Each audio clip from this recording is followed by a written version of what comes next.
¿De qué sería eso específicamente? Esto, lo que estamos viendo en esta diapositiva que hay acá, es una explicación de lo que es un modelo o de cómo se modeliza una fractura hidráulica. Y de hecho es se, cómo se propaga realmente. ¿Sí? Van a ver que una fractura hidráulica, lo que se hace en una fractura,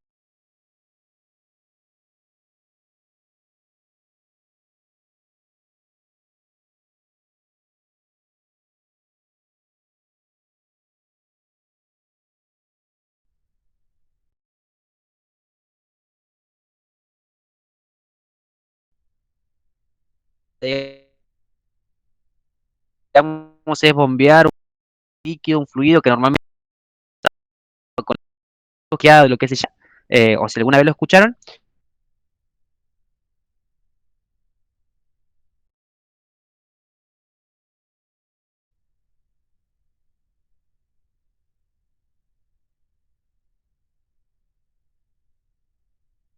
se le aplica una presión. Y ¿sí? Este es un ensayo que se hace en los ensayos de tensión de formación, ¿los recuerdan? Y lo primero que hace es, se le empieza a aplicar una presión, en este caso a la roca, que la única, la diferencia fundamental que existía es que nosotros en este caso lo hacemos desde el interior de un agujero, digamos, que es el que se perfora, ¿sí? Elevándose la presión a través de un fluido. O sea que ahí tenemos mecánica de fluidos, ¿sí?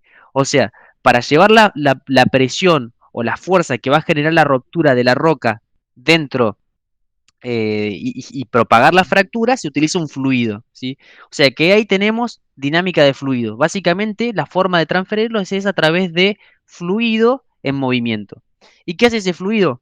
Bueno, a medida que nosotros empezamos a levantar la presión, lo que pasa es que llega un punto en el que la roca no admite nada, ¿sí? Porque son rocas normalmente donde se fractura que son poco porosas y poco permeables. No sé si han escuchado, por ejemplo, uno de los casos que más se utilizan ahora es el de vaca muerta, por ejemplo, que es una roca que no sé si han escuchado, pero es un shale, es una roca que tiene muy poca permeabilidad, ¿sí? O sea, tiene permeabilidad, tiene hidrocarburos alojados, pues una roca madre en su interior, pero tiene muy poca permeabilidad de manera que no fluye naturalmente.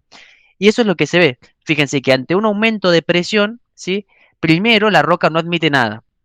Llega un punto en el que la roca comienza a admitir y se ve una pequeña disminución, digamos, una pequeña disminución de la pendiente. ¿Por qué? Porque ahora está admitiendo la formación. Hasta que llega un punto en el que se produce la rotura de la formación. ¿Sí? Esto sería como una vista viendo desde arriba lo que pasa en la formación. ¿Sí?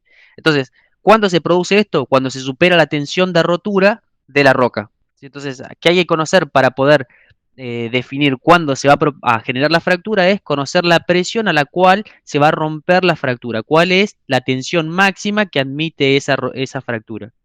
¿Sí? Bueno, básicamente es lo que nosotros estudiamos. ¿Sí? O sea, hay que conocer qué hay que conocer. Las propiedades del material, hay que conocer su módulo de Young, cómo se comporta. Y ya van a ver que para obtener ese módulo de Young, como es difícil de estudiar porque está en el subsuelo a 1800, 2000, 3000 metros de profundidad, se utilizan métodos indirectos. ¿Sí? Pero básicamente, ¿qué hacemos? Aplicamos presión, cuando se supera el límite de rotura, se produce la fractura de la formación. ¿Sí? Esta es una carta que muestra esto. Esto en realidad no es una carta de fractura en sí, sino que es un ensayo que se realiza de calibración, ¿sí? Para conocer lo o sea, se realiza este ensayo para conocer lo que se conoce como ISIP, que es instantánea, no me sé la traducción en inglés, pero es algo de shooting pressure, es como la presión de cierre instantánea apenas yo dejo de bombear fluido. Eso permite calibrar la fractura, ¿sí? Pero bueno, lo que me parecía interesante mostrarlos es que se usa muchísimo todo lo que es el comportamiento de los materiales, y hay que conocer modulariana, hay que conocer tensión de ruptura de los materiales, ¿sí? Y la forma de aplicar presión a esta fractura es a través de fluidos, ¿sí? Y es lo que nosotros estudiamos, dinámica de fluidos, ¿sí? Ya van a ver que si bien son fluidos, se utiliza agua en muchos casos, también se utiliza un gel lineal, que es un fluido no newtoniano, que lo van a ver más específicamente en mecánica de fluidos, pero el principio es el mismo. O sea que los principios que estamos viendo en física 2 son principios que se usan, ¿sí? Y que sirven, digamos, ¿sí? A ver si hay... Bueno, fíjense que acá se hace una gráfica de presión neta versus tiempo en las caras de una formación, ¿sí? Y se ve cómo se propaga la fractura, ¿sí? Y se compara siempre esto, por ejemplo, el módulo de Young, ¿sí?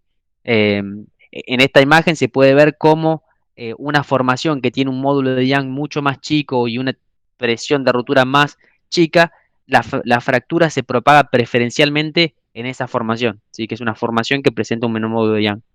Por el contrario, eh, la fractura crece, digamos, no se propaga, se crece en ancho, digamos, más fácil en una formación que tiene un módulo de Young más chico en comparación que una que tiene el módulo de Young más grande, ¿sí?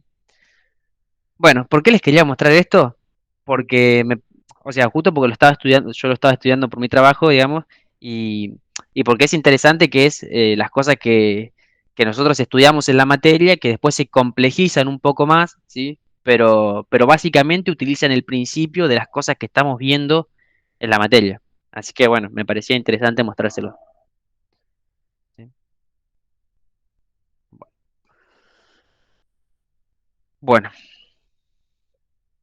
volviendo al tema de la materia, vamos a resolver el trabajo práctico de primer principio de la termodinámica, si vamos a resolver los problemas prácticos que tenemos. Em, no sé si todos pudieron resolver los primeros ejercicios o si quieren que planteemos uno en particular o hay alguien que necesite que planteemos desde cero, digamos, desde el problema número 2 en adelante.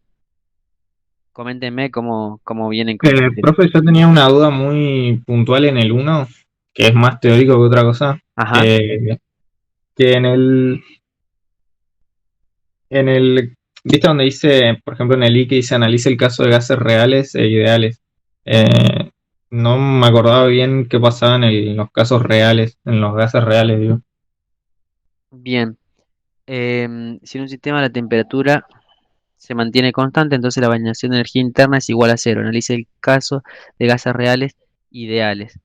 Yo la verdad que no me acuerdo mucho de esta parte, pero la verdad que no me acuerdo. ¿Qué pasa con la ecuación de estado de... O sea, podemos plantear que la variación de energía interna es igual a cero en el caso en el que tenemos un gas real, digamos?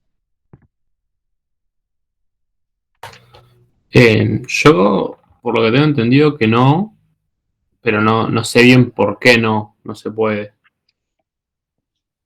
Bien, es una buena pregunta que la verdad que no sé responder.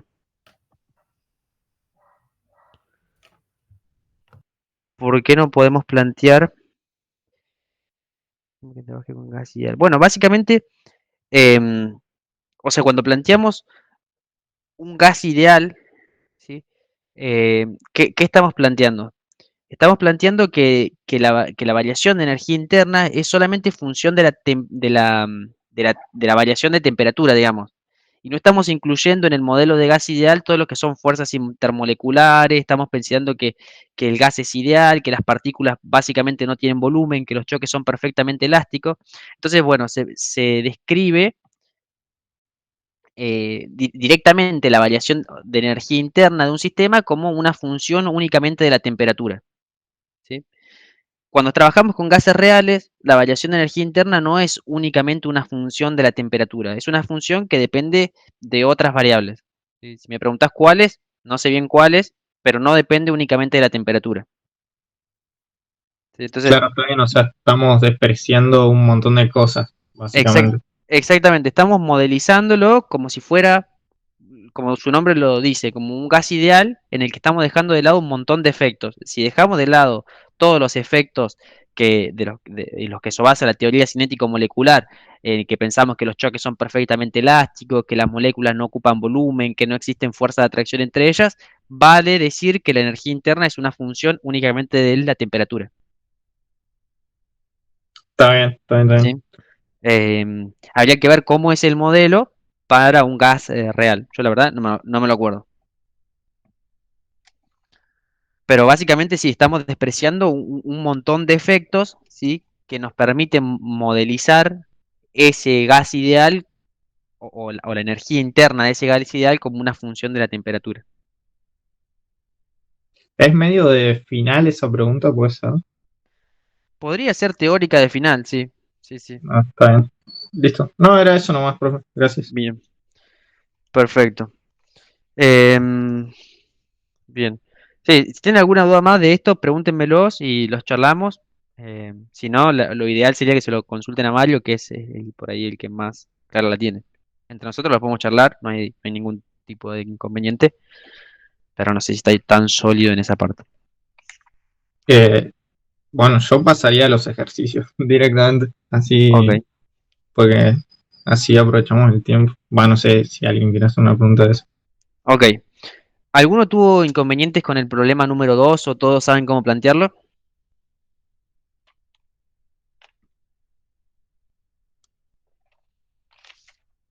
¿O alguien quiere que lo planteemos?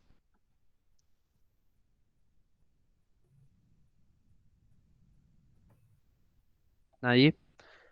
Bueno, problema número 3. Profe, yo tenía en el problema 3 dudas en el punto E nomás. No sé si el resto quería ver. Yo en Bien, el E tenía dudas. Sí, yo per- también. perfecto.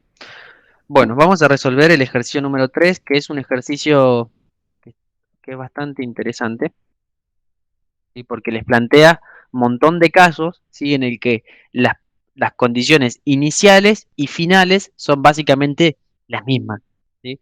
¿En qué difiere? Difiere las condiciones, el proceso a partir del cual se llega de esa, o se va del estado inicial a ese estado final, ¿sí? Entonces, el ejercicio dice así. Si todos lo realizaron, todos lo realizaron o alguno quiere que lo planteemos completo.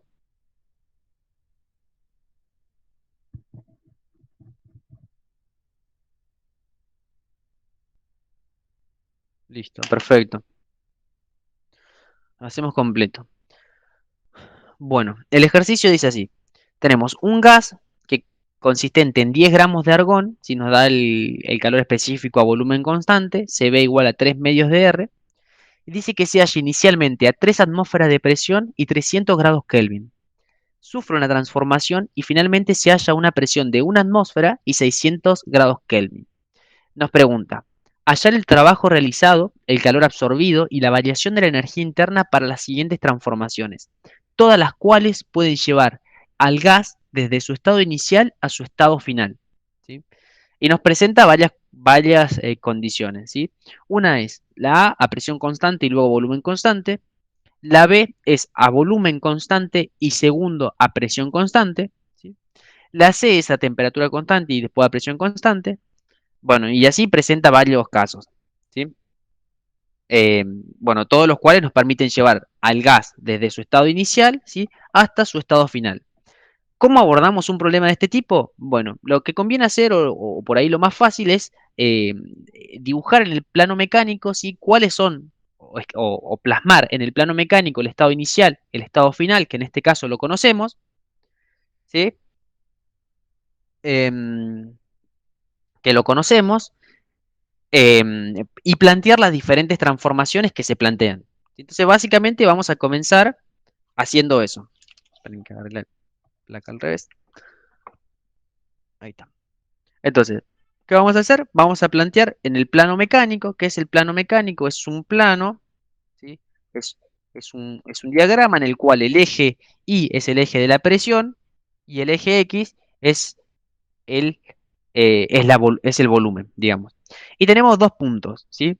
El primer punto dice que la presión inicial es 3 atmósferas, ¿sí?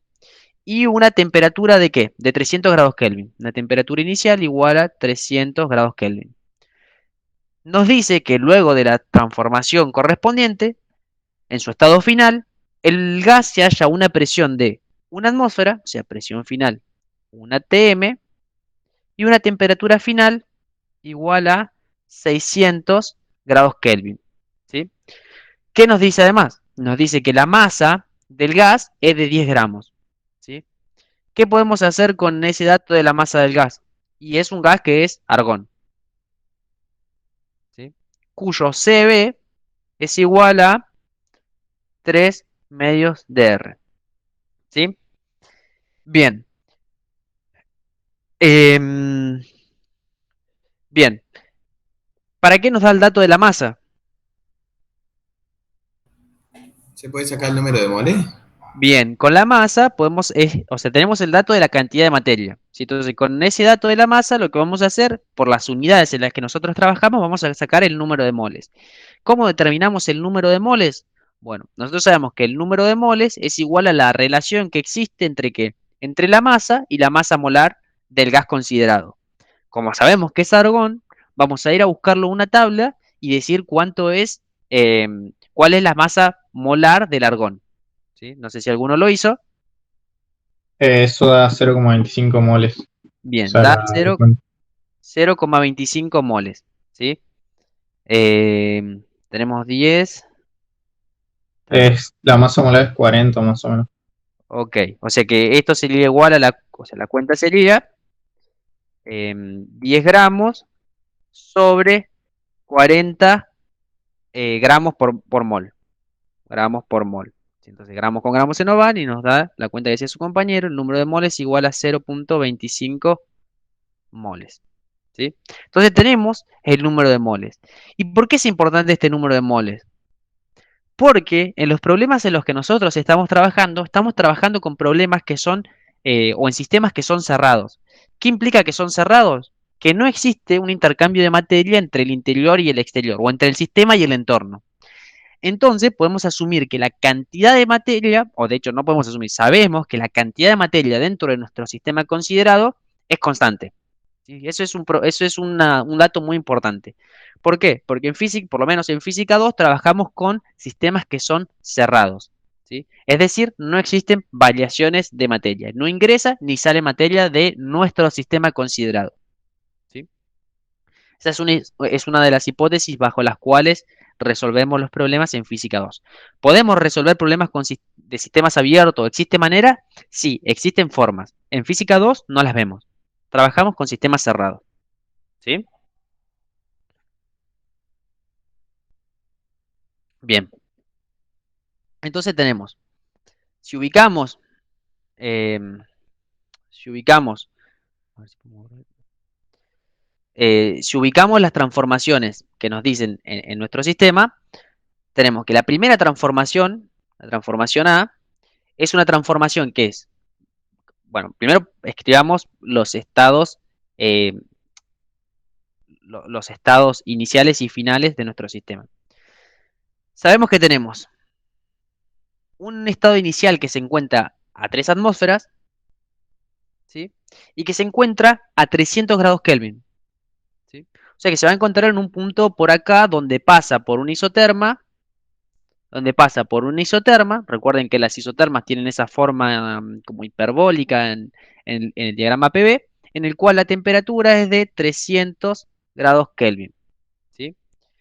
Y pasa, ¿sí? Luego de la de determinada transformación, a una presión final, que es una... A ver si lo puedo hacer mejor. A una presión final, ¿sí? Que está por acá, que es una presión de una atmósfera. ¿Sí? Y está sobre otra isoterma a 600 grados Kelvin. ¿Sí? A 600 grados Kelvin. ¿Sí? Nosotros sabemos que las isotermas en el diagrama PV crecen hacia arriba, digamos. Mientras más a la derecha y arriba está una isoterma, mayor es su temperatura. ¿Sí? Entonces, bien, este sería nuestro sistema inicial. Ahora, para caracterizar perfectamente un punto, ¿qué habría que conocer? Habría que conocer sus tres propiedades: presión, volumen y temperatura. ¿Sí? En este caso, nosotros conocemos la presión y la temperatura de cada uno de los puntos inicial y final. ¿Cómo hacemos para conocer el tercer estado o el tercer parámetro que nos falta para caracterizar cada uno de los estados? El volumen. ¿Cómo hacemos para calcularlo?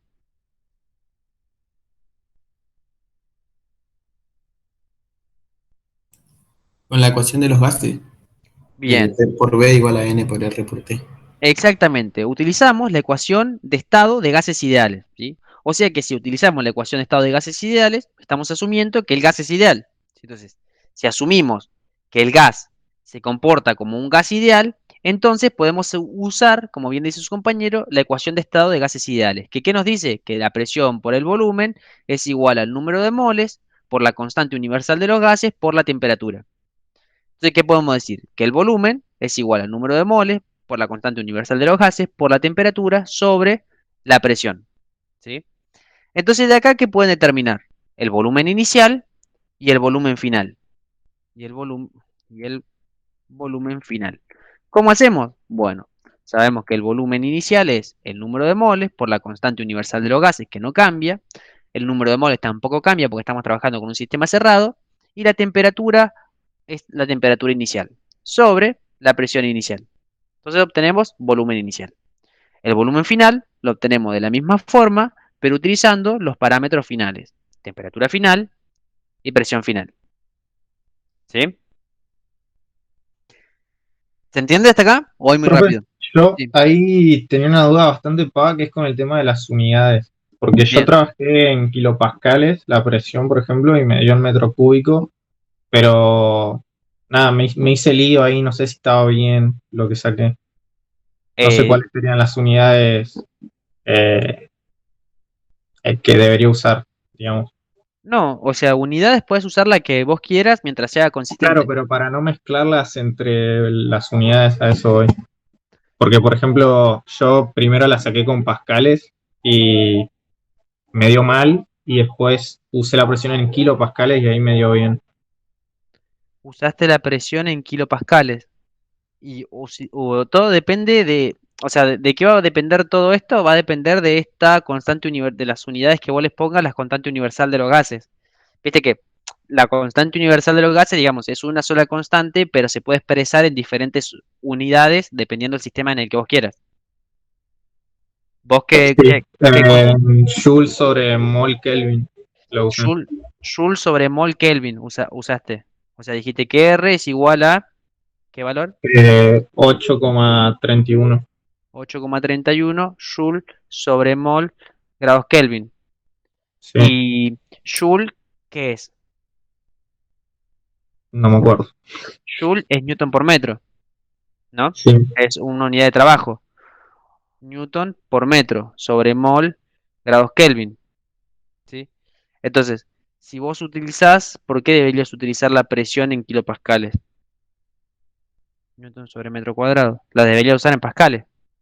sí, es que la usé en pascales, pero no sé, no me daban los resultados que estaban en Petco. Entonces la cambié a kilopascales y ahí me empezó a dar todo. Por eso tenía la duda, digamos. A ver, Entonces, si la buscas en Google, viene con las distintas unidades. Y ahí puedes buscar que tenga atmósfera, sí, mol, sí. Kelvin, y te No, da el valor. Al final del práctico, ¿viste? Del TP5, al sí, fondo hay como 20 ahí que tiene diferentes ok. unidades, Habría que letra ver con si, diferentes unidades. sí, habría que ver si la que usaste está bien, porque si es esa que vos me diste, debería dar con pascales, ¿no? Porque pascal es Newton sobre metro cuadrado y debería dar Claro, ahí, 8,31 Joule, bueno, Joule grados Sería Kelvin la mol. segunda, profe, porque la presión está en la atmósfera. Claro. Sí, o sea, usar esta sería más fácil, digamos. em, ¿Por qué? Porque ya tenemos la presión en la atmósfera y no tenemos que pasarla. ¿Sí? Ahí para responder a la duda que tiene su compañero, o sea, digamos, de estas podemos usar la que nosotros queramos, digamos. Son todas equivalentes, siempre y cuando seamos consistentes con las unidades que estamos utilizando. Si vos tenías la presión en atmósferas, habría que ver cómo las pasaste a pascales. sí, me dio 303.975 pascales. 303.000 pascales. Sí, Y una atmósfera más o menos es 101.325 pascales o 101.013 hectopascales. 101.325 pascales, está bien. Vos multiplicaste esto por 3 y te sí, dio. Y te debería dar. Porque Joule es Newton por metro. Si lo dividís por pascales, que es Newton sobre metro cuadrado, Newton con Newton se te va y te queda el metro cúbico que vos decís. sí. Pasa Y que, es, o sea, me hice lío porque a mí me dio el volumen en metros cúbicos y me sí, dieron bien los resultados, pero un compañero trabajó en litros y también le dio bien. O sea, usando las mismas, o sea, me hice un lío ahí, entonces no sabía bien qué unidad usar, digamos.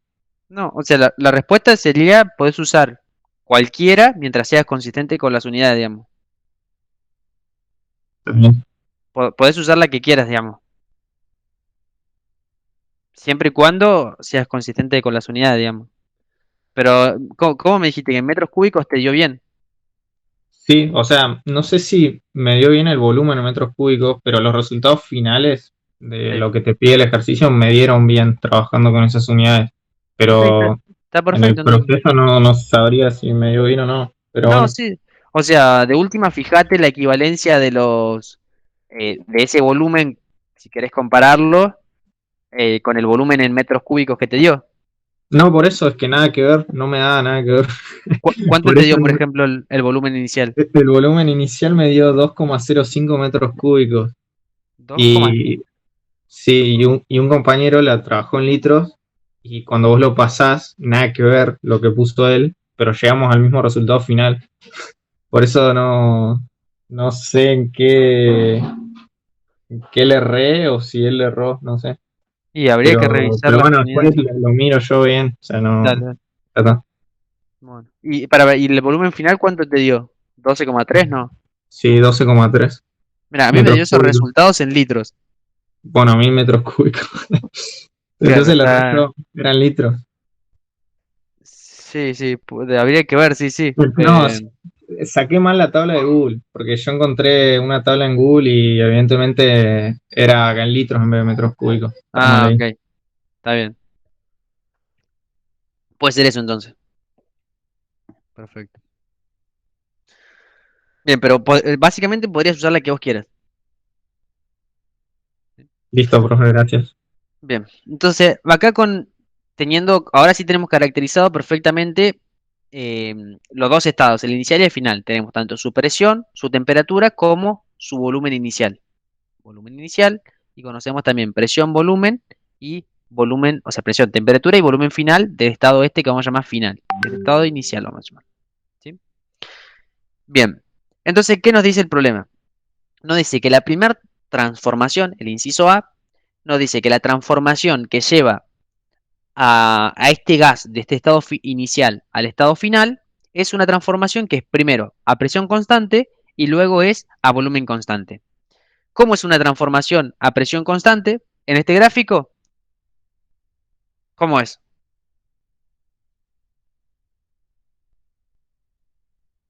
Una recta horizontal. Perfecto, es una recta horizontal, ¿sí?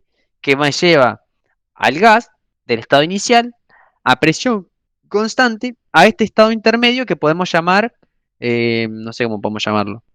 em, Sí, vamos a llamar a este punto uno, al punto final vamos a llamarlo punto 2 y a este estado intermedio vamos a llamarlo punto 3. ¿Sí?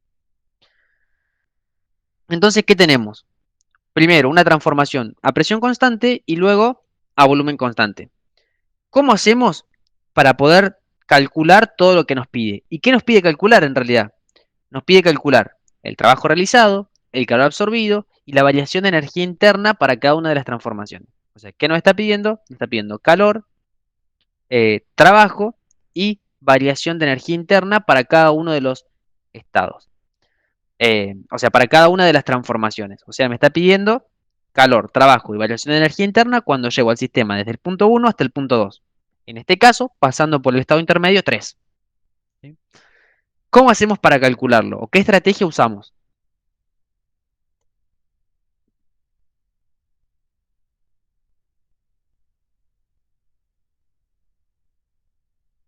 ¿Cómo hacemos?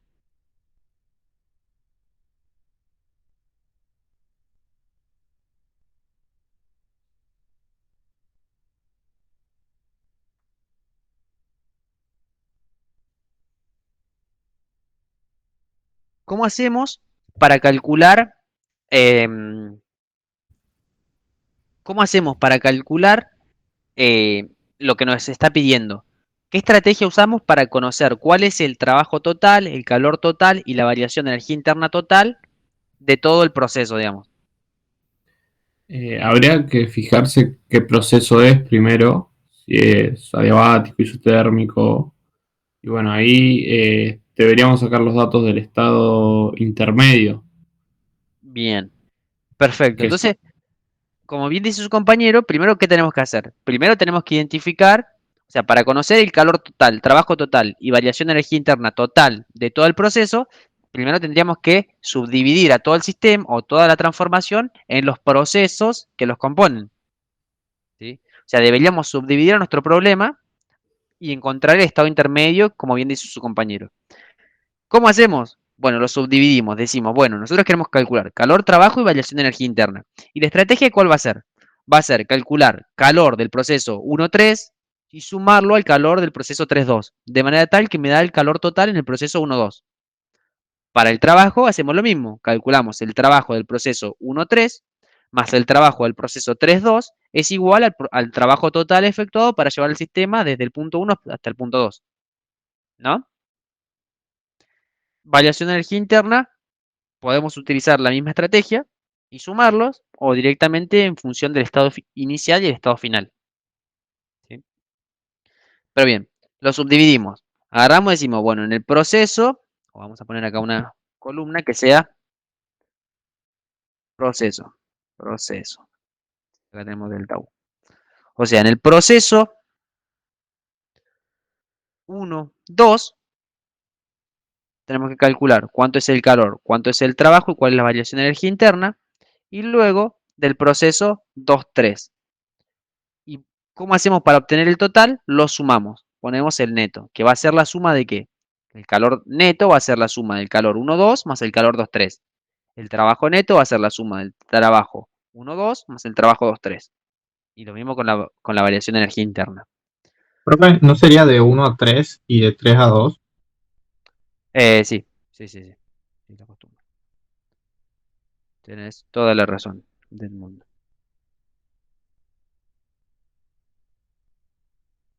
Del 1 al 3 y del 3 al 2. Perfecto.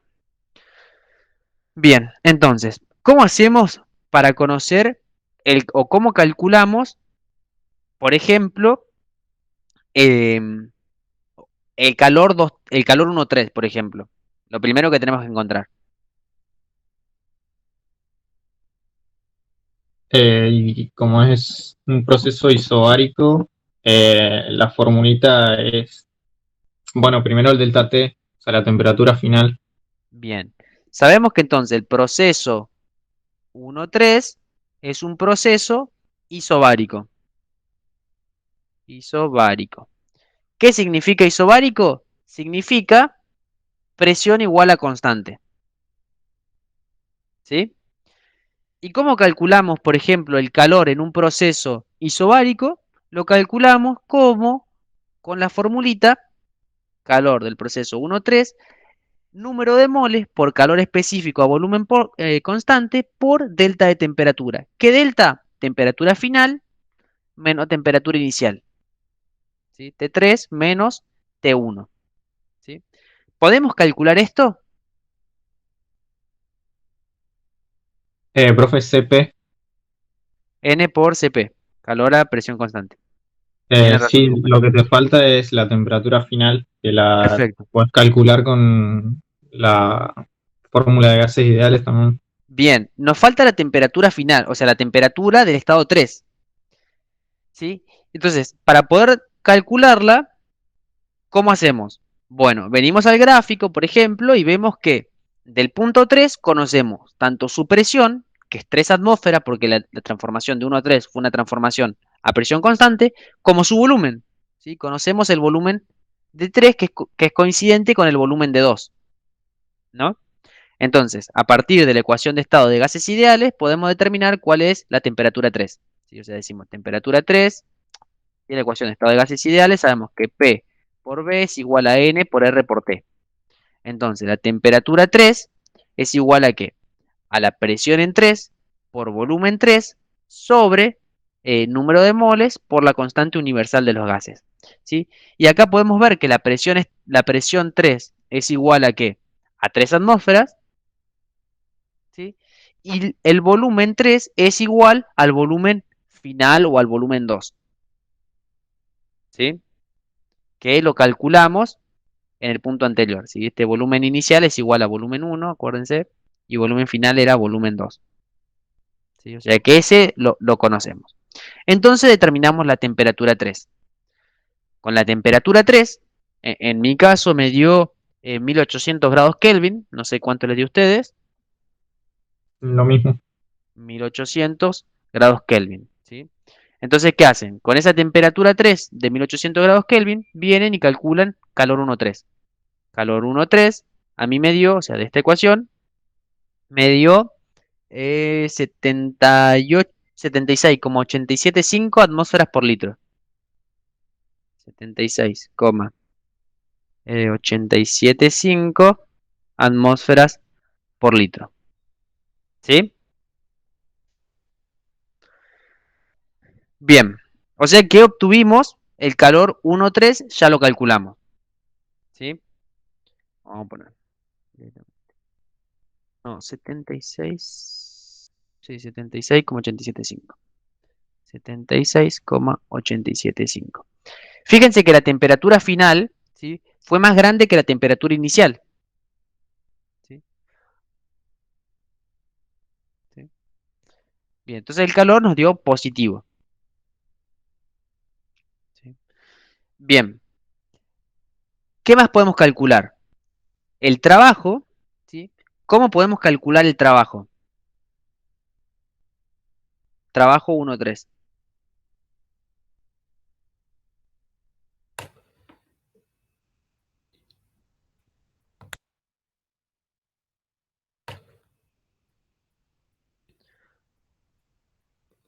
¿Alguien Habría sabe? que calcular, o sea, ¿en qué punto sería, profe? Porque habría que calcularlo en el 1, en el 2 y en el 3.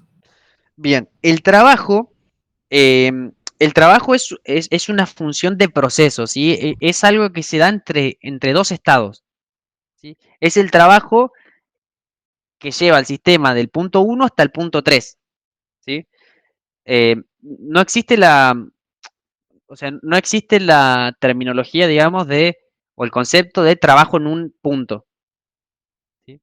Recuerden que trabajo es una función de proceso, ¿sí? Es el trabajo necesario, el trabajo 1,3, necesario para llevarlos desde el punto 1 hasta el punto 3, o el trabajo que insume o que entrega o que se le entrega al sistema, digamos, ¿sí? Pero no es el trabajo en un punto, sino es el trabajo de un proceso, ¿sí? Entre dos estados. En este caso, entre el estado 1 y el 3, ¿sí? ¿Sí? El trabajo es una función de proceso. ¿Recuerdan eso? Sí, profe, me había confundido. Como es presión constante, usamos la fórmula o sea, si vamos a la tabla dice que el trabajo es igual a la variación de volumen por presión. Perfecto. ¿Y de dónde sale eso? Sale de que el trabajo, como es una función de línea, ¿sí?, y que en este caso estamos trabajando en una dimensión lineal, podemos escribir que el trabajo es la integral de P diferencial de B. ¿Sí? Esto en su forma más general, digamos. En este caso, como el proceso es isobárico significa presión igual a constante. Entonces, como la presión es constante, la podemos sacar afuera de la integral, pues es un valor constante. Y la integral de diferencial de B entre el punto 1 y el punto 3 es el delta B, B3 menos B1. Entonces, como bien dice su compañero, el trabajo 1,3 directamente lo podemos calcular como la presión, que es constante, la presión 1 o la presión 3, porque es la misma, por el delta B. ¿Qué delta B? B3 menos B1. ¿Sí? Eso les va a dar un determinado valor. ¿Sí? Lo pueden calcular directamente así porque la presión en este caso es constante. Si no fuera constante, no la pueden calcular de esa forma. Como si lo es, sí pueden. Y ese calor 1,3, no, ese trabajo 1,3 a mí me dio menos 36 B3. No puede dar negativo. Integral de P diferencial de B.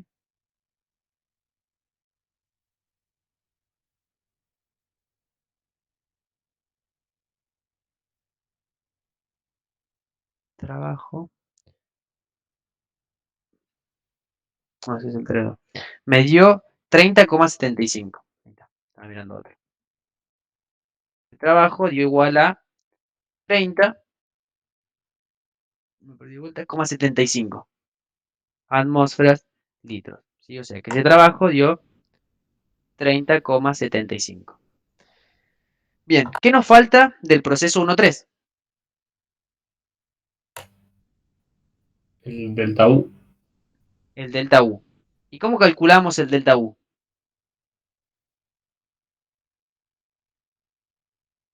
Q menos W. Bien, tenemos dos formas para calcular el delta U. Una es, como dice su compañero, Q menos W. ¿Sí? O sea, podemos decir, a partir del primer principio, podemos decir que la variación de energía interna es calor menos trabajo, si en este caso delta U 1,3 igual a calor 1,3 menos trabajo 1,3, o podemos utilizar, como sabemos que la variación de energía interna es directamente una función de estado y depende del estado inicial y final, y precisamente de la temperatura inicial y final, podríamos decir que delta U es igual a N por CB diferencial de T. O sea, delta U 1,3, N por CB por T3 menos T1. ¿Sí? De las dos formas les debería dar lo mismo. Y el resultado a mí me dio... ¿dónde está?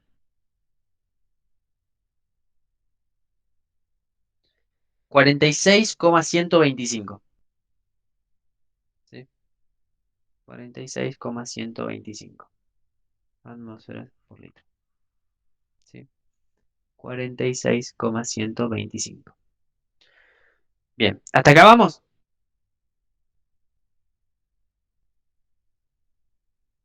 Sí, profe. Bien. ¿Qué nos falta? Nos falta conocer el proceso 3.2. ¿Sí? Entonces, ¿qué tenemos que hacer? Caracterizar el proceso 3.2. El proceso 3.2, ¿qué tipo de proceso es? Isocórico, Es un proceso isocórico. ¿Qué significa que sea isocórico? que es a volumen constante. Que es a volumen igual a constante. Perfecto. Entonces, ¿qué hacemos? Bueno, ahora tenemos que calcular los tres parámetros de vuelta. El calor en un proceso isocórico, ¿cómo calculamos el calor en un proceso isocórico?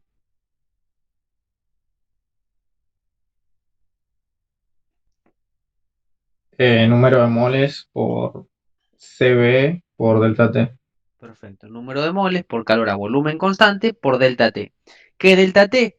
Bueno, el delta T para llevar, o el delta T entre los puntos inicial o sea, entre estado inicial y final. T2 menos T3. ¿Sí? Como conocemos todas las temperaturas, este valor lo podemos sacar y da algo así como, eh, ¿cuánto da? Como menos 36,9, ¿puede ser? Atmósferas, litros. ¿Sí? Los valores después chequenlos, puede fallar, digamos. Bien. El trabajo. Sí, profe, me dio parecido. Perfecto. El trabajo 3.2. ¿Cómo calculamos el trabajo 3.2 en un proceso isocórico? Igual que antes, pero en este caso no hay variación de volumen, entonces el trabajo es cero. Bien, perfecto. Como dice su compañero, nosotros podemos calcular el trabajo 3.2 como la integral de la presión, ¿sí? Por diferencial de volumen entre el estado 2 y el estado 3. No, al revés, entre el estado 3 y el 2. 3 y 2. En este caso, la presión no es constante, o sea que no la podríamos sacar afuera de la integral, pero en este caso el volumen, o no existe variación de volumen. Entonces tampoco existe trabajo, o sea que el trabajo es cero, ¿sí? Porque la variación de volumen es cero, ¿sí? Entonces el trabajo 3.2 es cero, ¿sí? ¿Y qué nos falta? La variación de energía interna. La variación de energía interna, ¿cómo la calculamos?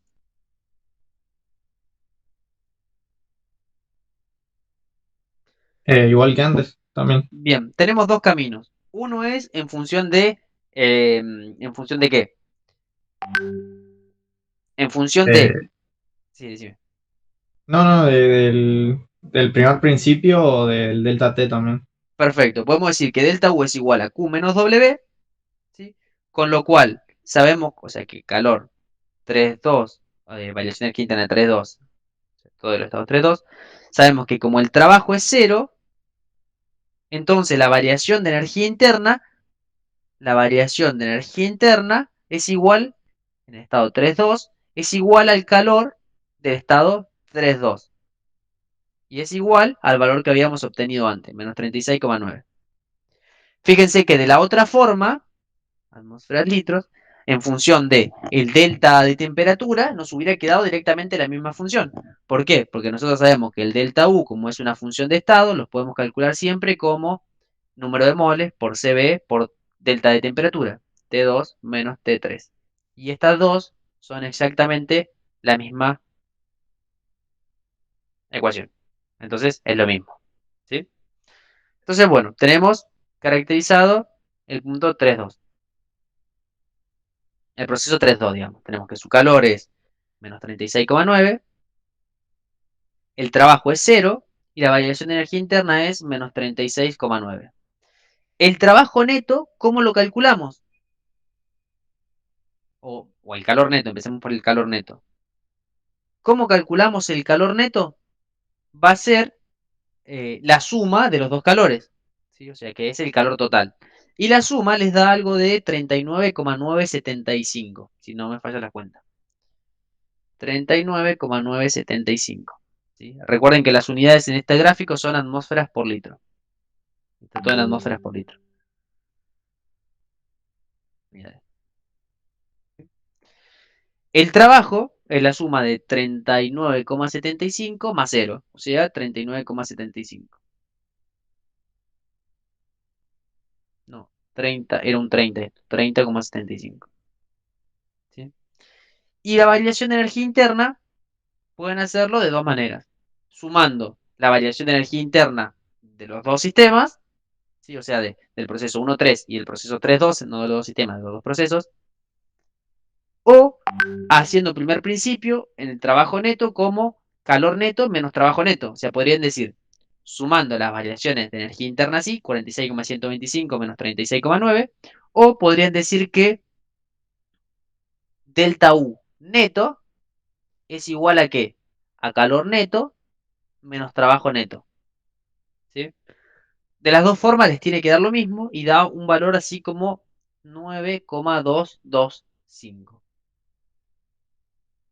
¿Sí? ¿Se entiende este primer ejercicio?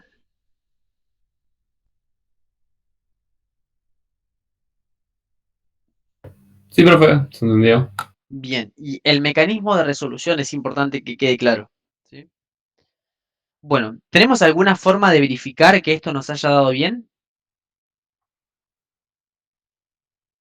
Y habría que fijarnos con los datos que conseguimos si los valores al final dan lo mismo, ¿no? ¿Qué valores al final? Y por ejemplo, haciendo de 1 a 2 directamente, haciendo el trabajo en uno y el trabajo, o sea, el calor Se cortó en justo, perdón. uno. Bien, ¿podríamos hacer el calor, por ejemplo, de 1 a 2 directamente? ¿O el trabajo de 1 a 2 directamente?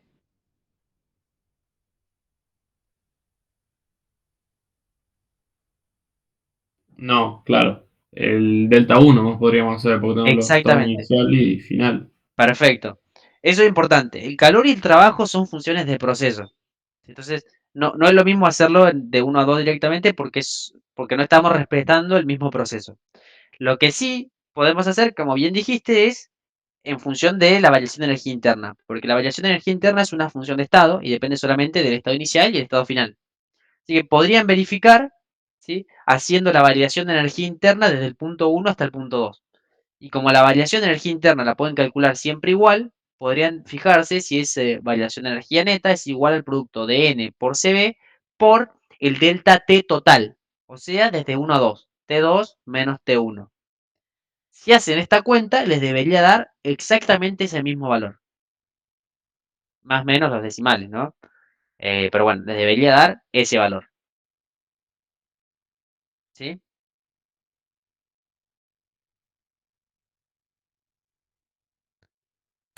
Sí, profe.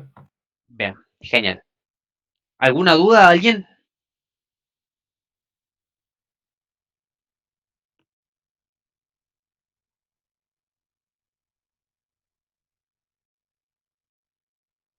Bien. Bueno, entonces, si nosotros sabemos, o sea, podemos empezar a concluir algo. Si nosotros sabemos, estamos viendo acá que la variación de energía interna es una función de estado, ¿sí? No importa en cuál de estos procesos estemos parados, digamos, o cuál de estos procesos lleve a este sistema del estado 1 al 2. La variación de energía interna en todos los procesos tiene que ser la misma. O sea, entre el punto 1 y 2, no importa el camino que yo tome, ¿sí? La variación de energía interna tiene que ser la misma. ¿Por qué? Porque es una función de estado. ¿Y por qué? Porque estamos trabajando con un gas ideal. ¿Sí? O sea que ese valor les va a servir incluso para corroborar los puntos siguientes.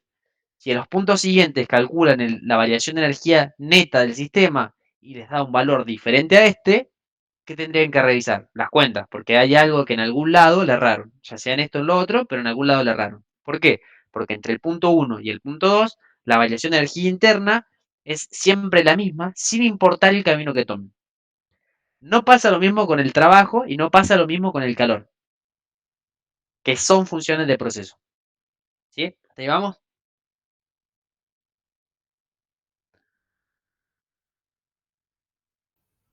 Sí, profe. Bien.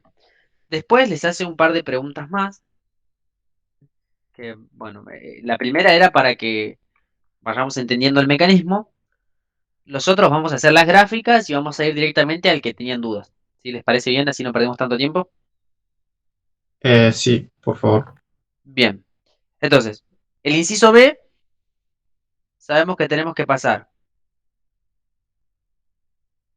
PB desde, o sea, tenemos el mismo estado inicial y el mismo estado final. Tenemos las tres atmósferas, ¿sí? Que pasan por un isoterma de 300 grados Kelvin, 300 K, y pasa a un estado final a una atmósfera y por otra isoterma de 600 K. ¿Sí? ¿Cómo es la segunda transformación? Bueno, la segunda transformación es primero a volumen constante, ¿sí? O sea que primero, vamos a hacerlo en este colorcito, primero es a volumen constante hasta un punto intermedio y luego a presión constante.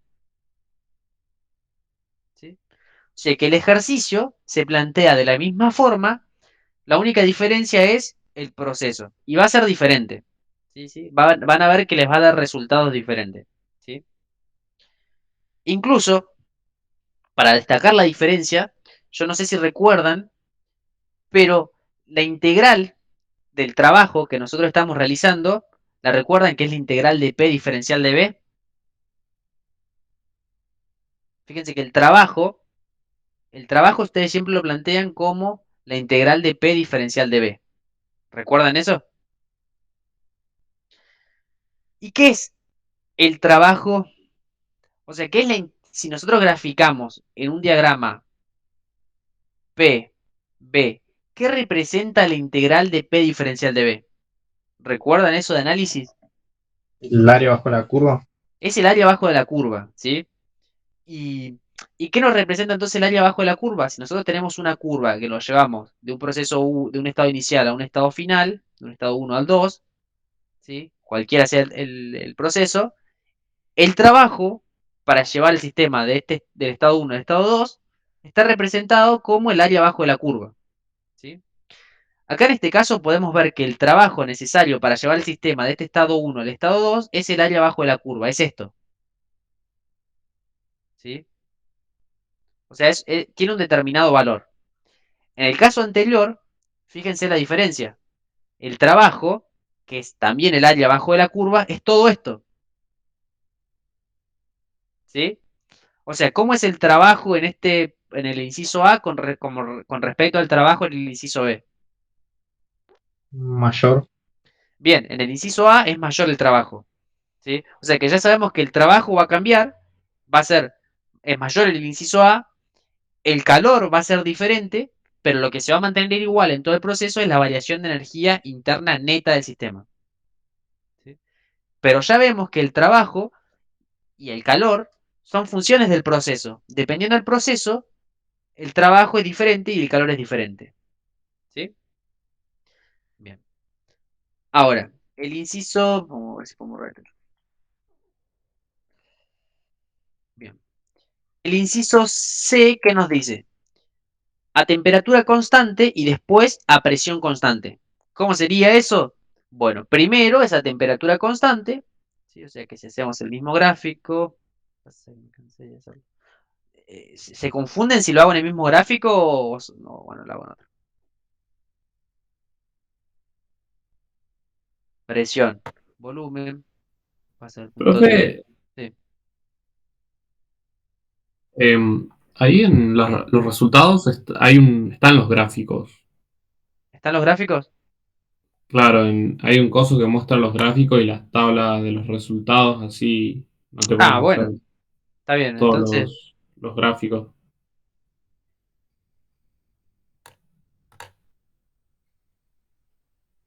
está bien, bueno. Bueno, acá no están. Es otro archivo, ¿no? Claro, sí, está en el TP de resultados. Bueno, bueno, no importa. Si están los gráficos, los pueden mirar. Y bueno, vamos al que tienen dudas. ¿En cuál tenían dudas? En el E. En el E, adiabática y finalmente a presión constante. Bien, entonces, ¿cómo es una diabática?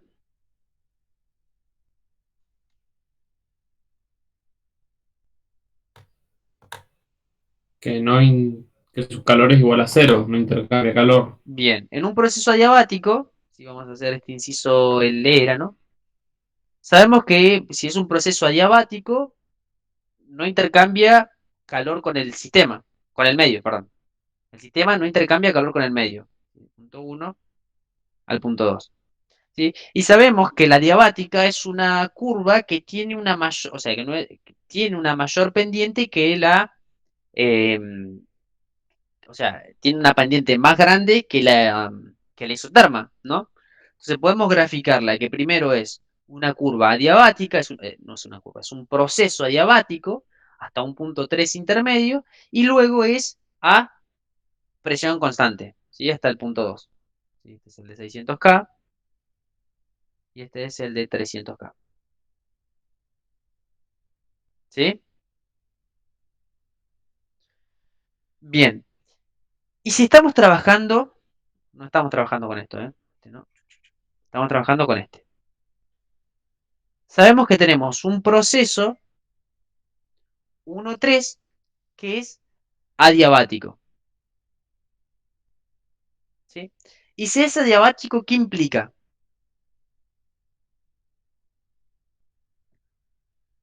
Como bien dijeron, que el calor 1,3 tiene que ser cero, ¿no? Sí, O sea que ya podemos, o sea, ya sabemos, ¿sí? Que del primer principio de la termodinámica, sabemos que delta U 1,3, por ejemplo, es igual a ¿qué? A calor 1,3 menos trabajo 1,3. El calor 1,3 es cero. Lo acabamos de, o sea, lo sabemos porque el proceso es adiabático. O sea que la variación de energía interna es igual a menos el trabajo 1,3. Y lo podemos calcular de dos maneras. Una, haciendo la integral de P diferencial de B para conocer el trabajo, ¿sí? A partir de su definición, lo cual nos lleva a un problema. ¿Y cuál es ese problema? ¿Cuál sería el problema de escribir integral de P diferencial de B en el proceso 1,3?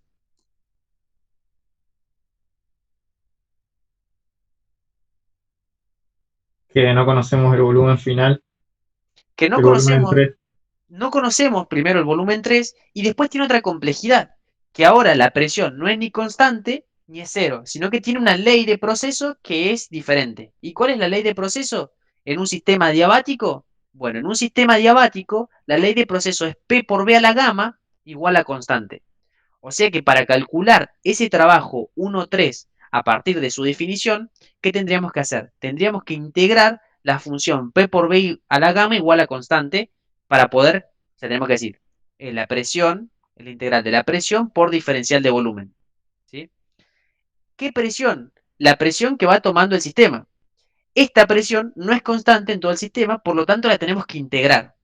Y trae una complejidad matemática. ¿Sí? ¿La pueden ver? ¿Se pueden dar cuenta de cuál es la complejidad matemática? O sea, fíjense, si nosotros referenciamos a esa presión en cualquier estado intermedio, ¿sí? En cualquier estado intermedio, porque recuerden que estamos trabajando con problemas cuasiestáticos, ¿sí? En los cuales estamos pasando por infinitos estados de equilibrio intermedio, ¿sí? Nosotros podríamos decir que una presión intermedia entre la presión 1 y 3 es la presión 1 por el volumen 1 sobre B, todo esto a la gama. ¿Sí? O sea que el trabajo 3 sería la integral de esta función. La integral trabajo 1,3 sería igual a la integral de ¿qué? De P1 por B1 sobre B a la gama por diferencial de B entre el estado 1 y el estado 3. ¿Sí? Es complicado de... O sea, ¿se puede resolver? Se puede resolver. Tenemos que resolver esa integral. ¿Sí? ¿Lo podemos hacer? Lo podemos hacer porque sabemos análisis matemático, sabemos cómo integrar, pero también somos, no sé si, pero también tenemos una forma más fácil de hacerlo. Y si tenemos una forma más fácil de hacerlo, yo recomiendo ir por ese lado. ¿Por qué? Porque no tengo que resolver una integral, ni tengo que hacer nada. ¿Cuál sería la forma más fácil de resolver eso?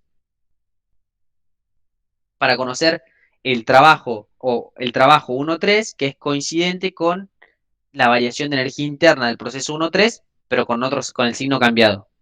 ¿Cómo harían?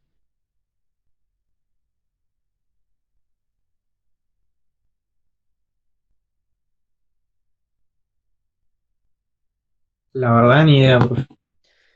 Bien, fíjense o sea, dijimos, retomemos, vamos a escribir esta ecuación, pero más limpia. Sabemos que la variación de energía interna de 1,3 es igual a ¿qué? A menos el trabajo 1,3. ¿Sí? O sea que podemos ir por dos lados, a partir de la definición del trabajo o a partir de la forma de calcular la variación de energía interna. Y nosotros sabemos que la variación de energía interna, como es una función de estado, la podemos calcular siempre con la función n por cb diferencial de t. ¿Qué diferencial de t? T3 menos T1. ¿Sí? O sea que operativamente es más fácil resolver esta ecuación, ¿no? N por CB por T3 menos T1. ¿Sí? Entonces, bueno, sabemos cómo vamos a calcular eh, la variación de energía interna y sabemos que el trabajo va a ser igual a o sea, va a ser igual en módulo a la variación de energía interna, pero con signo contrario. ¿Sí? ¿Se entiende? Claro, pero ¿cómo sacaste 3? Bien, ahí vamos. Sabemos cómo calcular esto y sabemos que para calcular esto necesitamos conocer el estado intermedio. Necesitamos saber T3. ¿Cómo hacemos para saber T3? Bueno, sabiendo cuáles son las leyes que gobiernan una transformación adiabática. Y tenemos básicamente dos. Una es la que dijimos antes, P por B a la gama igual a constante, que la podemos usar y podemos reemplazar, digamos, la ecuación de estado de gases ideales, el volumen acá para reemplazarlo por la temperatura, o podemos hacer el paso fácil, es conociendo la otra ley de proceso que gobierna una transformación adiabática, que es que T por B, no, P por T a la gama menos 1 es igual a constante. Presión por temperatura a la gama menos 1 es igual a constante. ¿Sí? Sí, no me equivoco. A ver, déjeme corroborar. Eh, T por B, no, no era así. Era T por B a la gama menos 1 igual a constante. Perdón, perdón, perdón. T por B a la gama menos 1 igual a constante. Creo que era así. ¿Alguno la tiene anotada por ahí? Sí, es esa, justo la estoy mirando. Perfecto. ¿Qué hacemos? Bueno, fíjense que, ¿cómo hacemos para conocer esta función? P por B a la... No, me parece que nos convenía la otra. P por B a la gama igual a constante. Sí, nos convenía la otra. Nos convenía esta en realidad. P por B a la gama igual a constante. Bueno, esta es otra ecuación que nos va a servir después, pero la que nos conviene ahora es P por B a la gama igual a constante. ¿Por qué? Porque como sabemos que entre la transformación 1 y 3, sabemos que P por B a la gama es igual a constante, Y nosotros sabemos cuánto vale P1 y cuánto vale P3, ¿sí? Porque P3 tiene la misma presión que P2, que es una atmósfera, ¿sí? Porque recuerden que la transformación es primero adiabática y luego es isocórica. No, isobárica, perdón, a presión constante. O sea que la presión 3 es igual a la presión 2, ¿sí? ¿Qué podemos conocer con eso? Podemos plantear, y como conocemos todos los estados del estado 1, como conocemos todas sus propiedades, presión, volumen y temperatura, podemos decir que P por B a la gamma es igual a constante. ¿Y qué podemos decir? Podemos decir que P1 por B1 a la gamma es igual a P3 por B3 a la gamma. Entonces, P3 es igual a ¿qué? A P1, no al revés, P3 lo conozco, podemos decir que B, o sea, podemos despejar B3 de esta función. ¿Sí? Podemos despejar B3 de esta función. ¿Sí? Entonces obtenemos B3. ¿Sí? ¿Se entiende? A ver, Sí, sí, se entiende. si quieres la hacemos. Decimos que Te queda B3 una raíz a la gama. te queda una raíz a la gama. Te queda una raíz a la gama de P1 por B1 a la gama sobre P3. ¿Sí? Y ese es el volumen 3. ¿Sí? Y con el volumen 3 y la presión 3, como ya tenemos dos de las tres incógnitas que aparecen en la ecuación de estado de gases ideales, podemos determinar el tercer parámetro que nos falta, que es la temperatura. O sea, con presión 3 y volumen 3, podemos venir a la ecuación de estado de gases ideales y decir que presión por volumen igual a N por R por T. Entonces decimos que temperatura es igual a presión por volumen sobre número de moles por R. Y esto es en estado 3 y volumen 3. Entonces obtenemos la temperatura 3. ¿Sí? Sí, se entendió. A mí, o sea, en el parcial hace falta poner de dónde sacamos la de arriba, T por B a la gama menos 1 igual a constante. No, O, está bien. no, la usan directamente y ya está. Ah, listo. O sea, es la ecuación, o sea, es la ecuación, la ley de proceso de una función adiabática. La pueden usar directamente. ¿Sí? Y tienen las dos, P por B a la gama o T por B a la gama menos 1 igual a constante. ¿Y cuándo usaríamos la otra? O sea, la que no usamos ahora. Depende de las incógnitas. Vos en este caso, ¿qué tenías? Ah, Conocías la claro. presión y Sí, el volumen. Entonces te convenía usar P por B a la gama igual a constante. Si hubieras conocido temperatura y volumen y querías conocer la temperatura 3, hubieras usado la otra. T por B a la gama igual a la gama menos 1 igual a constante. está bien, está bien, está bien. Gracias. ¿Sí? Bien. Bueno, el proceso 3.2, bueno, con estos parámetros, con T3 calculado, calculan la variación de energía interna 1.3 y el trabajo 1.3, ¿sí? Básicamente. Luego les queda la transformación 3.2. ¿Y la transformación 3.2 de qué tipo es?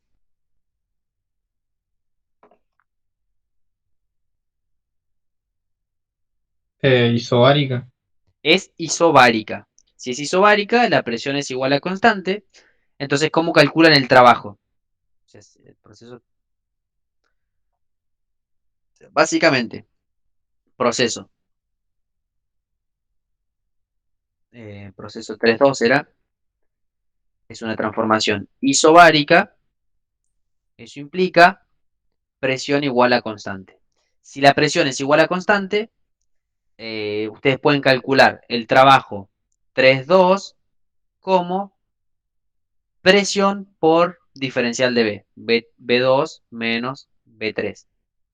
La variación de energía interna la pueden calcular siempre como N por CB diferencial de T2 menos T3, y el calor, como es una transformación a presión constante, la pueden calcular como N por CP diferencial de T2 menos T3, o a partir del primer principio haciendo eh, delta U menos, no, delta U más trabajo igual a calor, por ejemplo.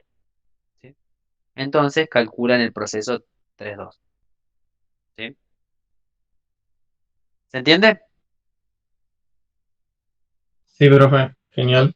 Bien. Nuevamente, trabajo neto, por ejemplo, es trabajo 1,3 más trabajo 3,2. Lo mismo con calor neto y lo mismo con variación de energía interna neto. Trabajo, calor 1,3 más calor 3,2.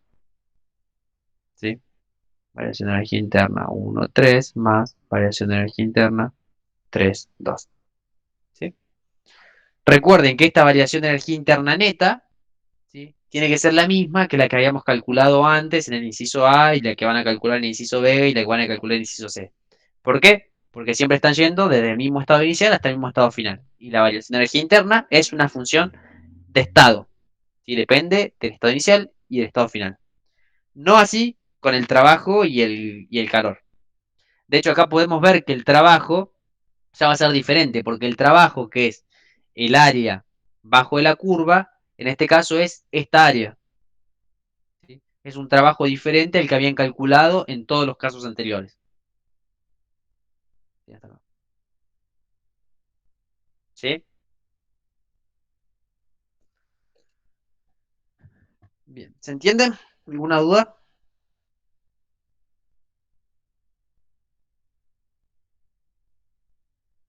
Se entendió bastante bien. Bien.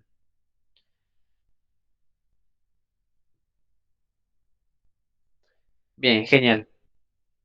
¿Alguien le quedó alguna duda de este ejercicio?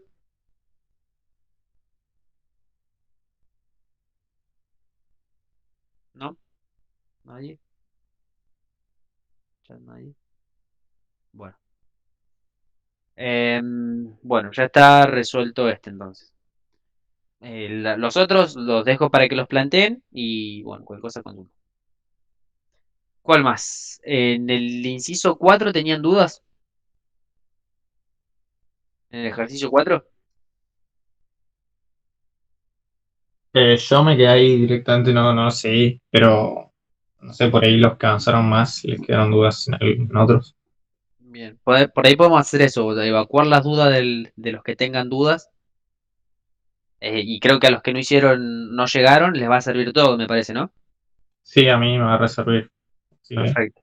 Así que bueno, si alguno de los que tiene alguna duda más de algún otro ejercicio, o vemos el 4. Yo tenía justo dudas en el 4. Bien, Quería preguntarte si lo que hice estaba bien. ok. ¿Cómo hacemos? Te digo, mira, bueno, viste que te pide buscar los estados finales de los gases. Sí, Entonces, para el gas A yo planteé que, bueno, yo tengo los estados iniciales y el volumen final sería el volumen inicial más L sobre 4 por el área, que es S. bien, Y después,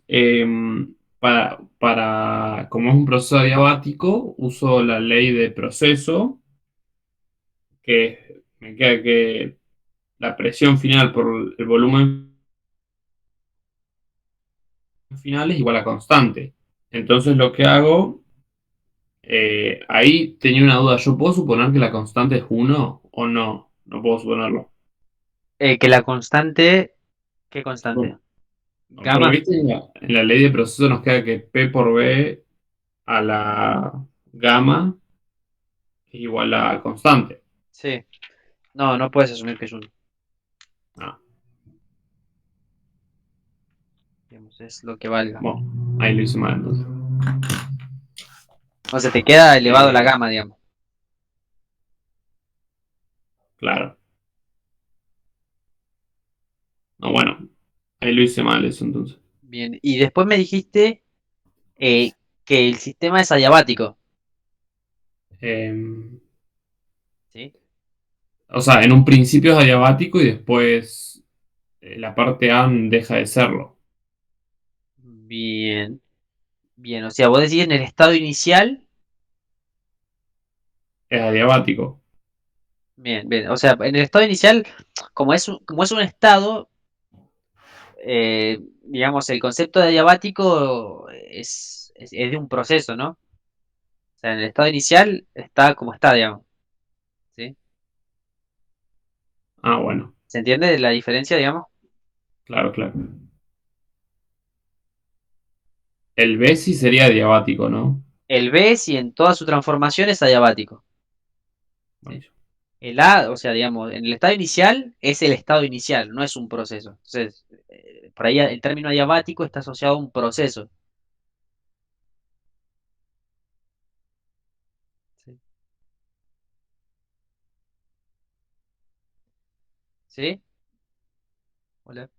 Sí, profe. Ah, perdón, pensé que se había cortado. Sí, ¿qué más? No, bueno, podríamos hacerlo porque lo había planteado ya mal desde un principio. Ok. Bueno, lo hacemos, lo hacemos, lo hacemos.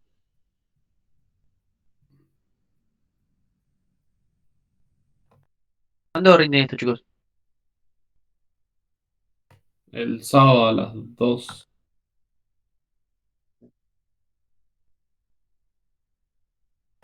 Sí.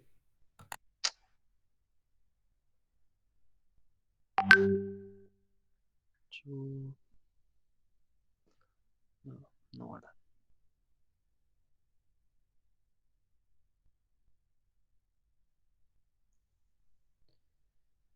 Uy, se me formó todo. Bueno, dice. Tenemos problema número 4. El problema número 4 es el siguiente. Tenemos un cilindro aislado térmicamente del exterior y dividido en dos compartimientos A y B por un pistón aislante sin fricción. Por un pistón aislante sin fricción. Dice, inicialmente cada cilindro contiene un mol de gas ideal. A es monoatómico y B es biatómico. En el mismo estado dado por P0, B0 y T0. O sea que en el estado inicial están en las mismas condiciones, ¿no? En el mismo estado inicial. En el mismo estado. Un calentador eléctrico provee calor muy lentamente hasta que el pistón llega a los topes. ¿Sí? O sea que este tiene un calentador que le agrega calor al sistema. ¿Qué pasa si le agrega calor al sistema? Primero, hay que diferenciar que tenemos dos sistemas. Como tenemos dos gases diferentes aislados entre sí, tenemos que tomar dos sistemas. Un sistema va a ser el gas A y el otro sistema va a ser el gas B. ¿Sí? Entonces, ¿qué está pasando? Al gas A se le está ingresando calor por medio de un calentador eléctrico. ¿Sí? Por más que sus paredes aislantes, o sea, sus paredes son aislantes, pero le estamos agregando calor mediante un calentador eléctrico. Entonces, ¿qué tipo de proceso tenemos?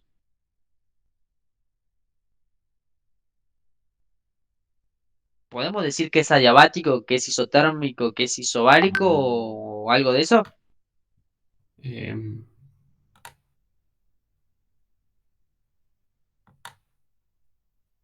Creo que lo único que podríamos decir que es cuasi estático. Bien, podemos asumir que es cuasiestático, pero no podemos decir ni que es adiabático ni que es isotérmico. O sea, no sabemos cuál es su ley de proceso. ¿Ya? Hasta ahora no la conocemos. ¿Sí? Si miramos el sistema B, ¿qué podemos decir del sistema B? O sea, el sistema gas B, digamos. Que se comprime, digamos. Bien, se comprime y como tiene paredes aislantes y está aislado térmicamente del compartimiento donde está el gas A, podemos decir que es un sistema que se va a comportar adiabáticamente. Si se va a comportar adiabáticamente, ¿qué tipo de proceso? Bueno, es un proceso adiabático. Es un proceso adiabático, ¿sí? Entonces tenemos que diferenciar que tenemos dos sistemas, ¿sí? Que se comportan de manera diferente. Tenemos un gas A y un gas B. El gas B es adiabático, o sea, sufre una transformación adiabática, y el gas A sufre una transformación, pero no conocemos cuál es su ley de proceso. ¿Sí? Entonces dice, bueno, el pistón de espesor despreciable y de un material de baja densidad tiene una sección S, ¿sí? Nos está dando la sección del pistón, nos está diciendo que tiene un material, una masa despreciable, por lo tanto vamos a despreciar la energía cinética que pueda tomar ese pistón, y además vamos a despreciar los efectos de fricción que pueden ocurrir en el movimiento del pistón, ¿sí? Esos efectos los vamos a despreciar, y es bueno que lo escriban, digamos, cuando resuelven el problema. Y nos dice, en función del estado inicial del gas, de, del área del pistón y de la longitud L, nos pide calcular el estado final de los gases. Presión final, volumen final y temperatura final. ¿Sí? Después nos pide el calor agregado al gas A y la variación de su energía interna. Y nos pide representar el proceso que experimenta el gas B en el plano PB. ¿Sí? Bien. Y después nos pregunta analizar el proceso que experimentan los gases si se sigue agregando calor al gas A. ¿Sí? Bien. Entonces, lo primero que nos pide es el estado final de los gases. ¿Cómo hacemos para calcular el estado final de los gases? ¿O qué se les ocurre?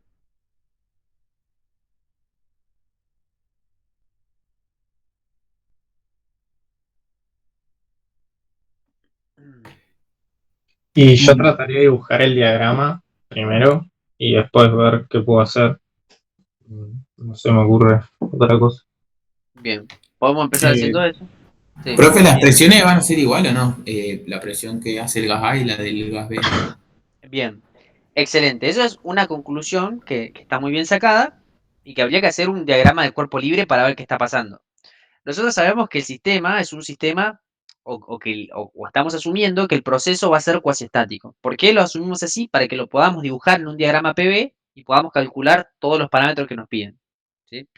Entonces, si nosotros hacemos un diagrama de cuerpo libre sobre el pistón, ¿qué estamos viendo? Estamos viendo o qué fuerzas están sometidas o qué fuerzas están accionando sobre el pistón. ¿Qué fuerzas actúan sobre el pistón?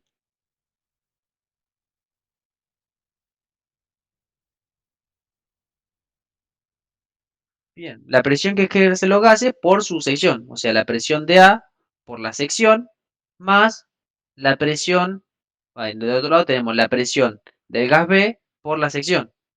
¿Sí?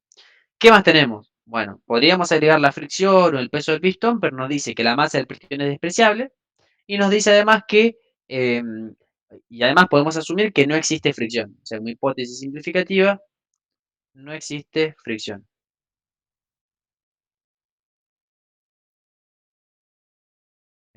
Ok. No existe fricción. ¿Sí? No existe fricción. Entonces, ¿sí? En el estado inicial sabemos que la presión del gas A tiene que ser igual a la presión del gas B. Además, como estamos asumiendo que el proceso es cuasi estático, nosotros sabemos que la sumatoria de fuerzas tiene que ser igual a ¿cuánto? A cero. Bien, tiene No que tiene ser aceleración. exactamente, tiene que ser igual a cero. ¿Por qué? Porque si no, aparecería una aceleración y esa aceleración, ¿qué me genera? Me genera que el problema no sea cuasi estático, ¿no? Entonces, ¿qué hacemos? Asumimos que las variaciones son tan pequeñas o son tan lentas que se va alcanzando en todo el proceso infinitos estados de equilibrio. Entonces sabemos que en todo el proceso, sabemos que la presión del gas A, o sea, si hacemos sumatoria de fuerza vertical, horizontal en este caso, sumatoria de fuerzas horizontales, iguales a cero, porque estamos asumiendo proceso cuasi estático, que pasa por infinitos estados intermedios de equilibrio entre su estado inicial y su estado final. Entonces, sabemos que la presión del gas A por la sección del pistón tiene que ser igual a la presión del gas B por la sección del pistón. Las secciones se van y nos queda que la presión de A tiene que ser igual a la presión de B en todo el proceso. ¿Sí? Como bien dijo su compañero, entonces la presión en A es igual a la presión en B. ¿Sí? En todo el proceso. Ahora yo les pregunto, ¿entonces la presión es constante o no? Son iguales. ¿Podemos decir que la presión es constante?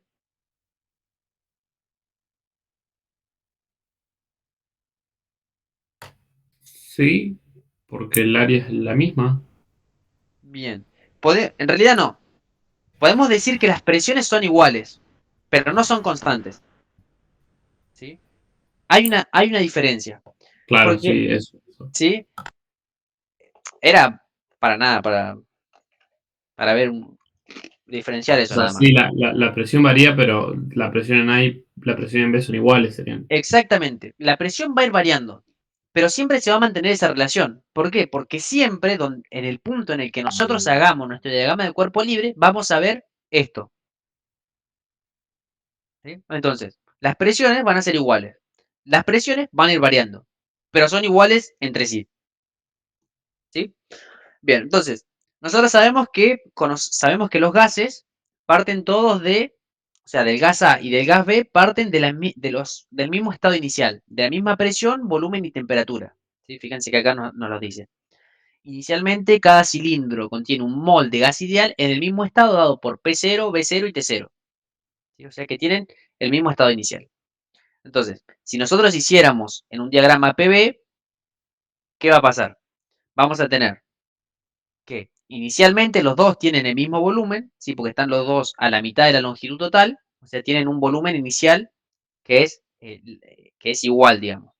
Y tienen la misma presión y temperatura. ¿Sí? O sea, que tenemos P0, B0 y pasan por la misma isobara, T0. ¿Sí? Bien, ¿cómo hacemos para conocer em, P final? ¿Cómo conocemos P final, B final y temperatura final? Bueno, fíjense que de acá hay algunos parámetros que son fáciles de determinar. Por ejemplo, el volumen final. Recuerden que tenemos que dividir el sistema en los dos sistemas. O sea, tenemos un sistema que es el gas A y tenemos otro sistema que es el gas B. ¿Sí? O sea, que tenemos dos sistemas diferentes. Sistema, el gas B. ¿Sí? Que los tenemos que tratar por separado porque son dos sistemas diferentes. ¿Sí? O sea, que los tenemos que tratar como sistemas diferentes. Pero bueno, fíjense que el volumen final es fácil de calcular. ¿Por qué? Porque el volumen final del gas A, ¿qué va a ser? El proceso termina cuando el pistón llega a los topes. Y cuando el pistón llega a los topes, estamos en 3/4 de la longitud total. ¿Sí? O sea que el volumen final de ¿a qué va a ser igual? A 3/4 de L por S. ¿Sí? Y el volumen final de B, ¿a qué es igual? A un cuarto, ¿sí? A un cuarto de L por S. ¿Sí? ¿Lo ven eso?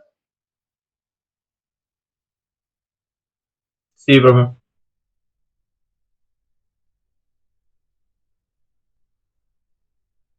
Bueno,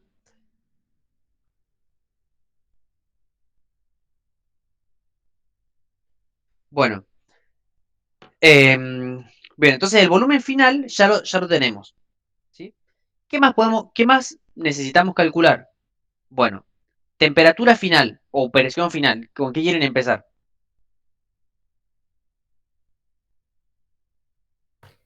Con presión. Listo, empezamos con presión. El gas B es el caso más fácil. En realidad sabemos que las dos presiones van a ser iguales. O sea, sabemos que la presión final de A va a ser igual a la presión final de B. ¿Y cómo hacemos para determinarla? Bueno, sabemos que el gas B sufre una transformación adiabática. O sea, el gas B sufre una transformación adiabática. Adiabática.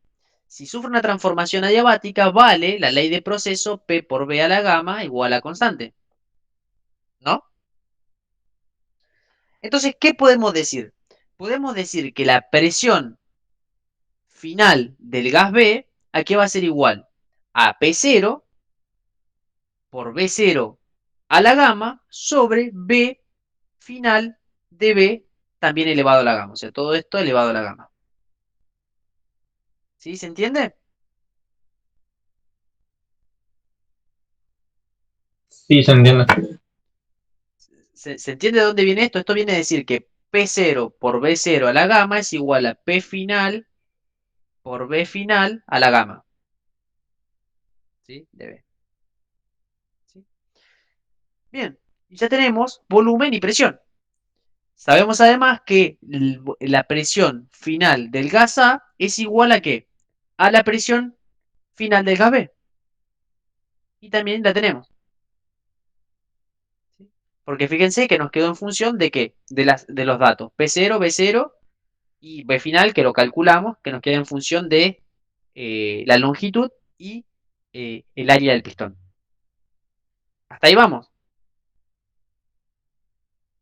¿sí? O sea, esto es igual a P0 por B0 sobre B final de B a la gamma. ¿Sí? ¿Qué más nos falta? La temperatura. O sea, tenemos volumen y tenemos presiones. ¿Cómo calculamos las temperaturas? En el B se mantiene constante. En el B, ¿se mantiene constante la temperatura? ¿Por qué? Si es adiabático, sí, ¿Qué implica que el proceso sea diabático? que no intercambia calor. Bien, y si no intercambia calor, ¿implica que la Va, temperatura es constante? no necesariamente.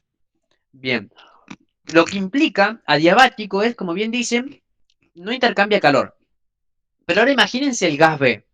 ¿Qué pasa si nosotros tenemos un sistema que no puede intercambiar calor con el medio y nosotros lo comprimimos? ¿Qué le está pasando a este sistema? ¿Le estamos entregando energía o no? Claro, aumenta la temperatura. Va a aumentar la temperatura, va a aumentar su energía interna. ¿Sí? ¿Por qué? Porque esa energía que nosotros le estamos entregando no la puede disipar en forma de calor. ¿Por qué? Porque las paredes del recipiente son adiabáticos. Entonces, ¿qué pasa? Aumenta su energía interna. Es como que tenemos un gas, ¿sí? Que tiene una determinada energía, o sea, tenemos un gas en un recipiente, ¿sí? Que tiene las moléculas moviéndose a una determinada velocidad y nosotros apretamos todas esas moléculas. Si toda esa energía que le agregamos no se puede disipar en forma de calor, tenemos las mismas moléculas, ¿sí? Moviéndose con mayor energía y adentro. ¿Sí? Entonces aumenta la energía cinética de las moléculas dentro del recipiente, aumenta su energía interna, aumenta su temperatura, probablemente. Eso lo aumenta, digamos, ¿sí? O sea, diabático no implica temperatura igual a constante, ¿sí? ¿Sí se entiende? Sí, sí, se entiende. Bien. ¿Y cómo determinamos las temperaturas? Bueno, fíjense que estamos asumiendo que estamos trabajando con gases ideales, ¿sí? Y o sea, sabemos que estamos trabajando con gases ideales y tenemos dos de los tres parámetros que caracterizan el estado de un gas. ¿Cuáles son? Volumen y presión. ¿Qué nos falta? Temperatura. ¿Cómo hacemos para calcularlo? A través de la ecuación de estado de gases ideales. Podemos decir, sabemos que P por B es igual a N por R por T, entonces sabemos que la temperatura final del gas B va a ser igual a ¿qué? A presión final de B por el volumen final de B, que ya lo determinamos en incisos anteriores, sobre el número de moles por la constante universal de los gases. Y determinamos la temperatura final de B. La temperatura final de A, ¿cómo la determinamos? De la misma forma. Temperatura final de A es igual a presión final de A, que es igual, en este caso, a la presión final de B, por volumen final de A sobre número de moles por, por la constante universal de los gases. ¿Sí?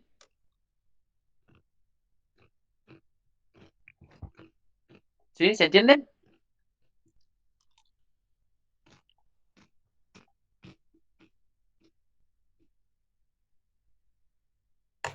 Sí, profe. Ahí no es necesario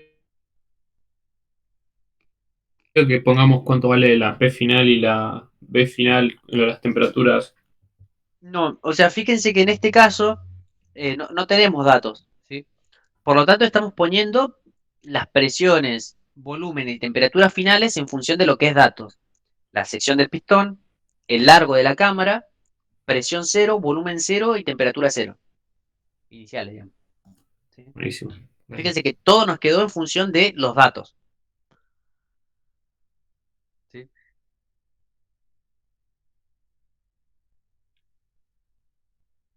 Bien. Transformación adiabática es cuando no se permite el intercambio de calor al exterior. ¿Cuándo pasa eso? Cuando tenemos, por ejemplo, un recipiente que tiene unas paredes aislantes. ¿Sí? ¿Qué serían paredes aislantes? Son las paredes construidas de tal forma que impiden que a través de las paredes, ¿sí? Justamente pueden tener un coeficiente de conductividad tan bajo que impide que a través de este contorno escape calor al exterior. Es como si fuera lo que nosotros llamamos antes un calorímetro, por ejemplo. Recuerdan que el calorímetro lo modelamos como adiabático, o un termo. Recuerdan que el termo, la idea del termo es que no intercambie calor con el exterior. ¿Sí? Básicamente esa es la idea. Es un recipiente que tiene tan baja conductividad térmica que esta transferencia de calor hacia el exterior es prácticamente cero. ¿Sí? ¿Por qué digo prácticamente cero? Porque los sistemas adiabáticos perfectos no existen.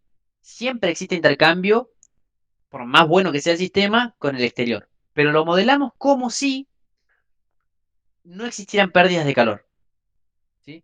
Es eso. Es un recipiente que por más que la temperatura dentro del sistema se eleve y sea mucho mayor que la temperatura, por ejemplo, exterior, o al revés, que pasara, que fuera menor la interior y más grande la exterior, no permite intercambio calórico. ¿Sí? Es un material que impide esa transferencia de calor hacia el exterior. No, eso no quiere decir que impida que la temperatura dentro del sistema cambie. La temperatura puede cambiar, pero como está aislado térmicamente del exterior, no permite ese intercambio calórico. ¿Sí?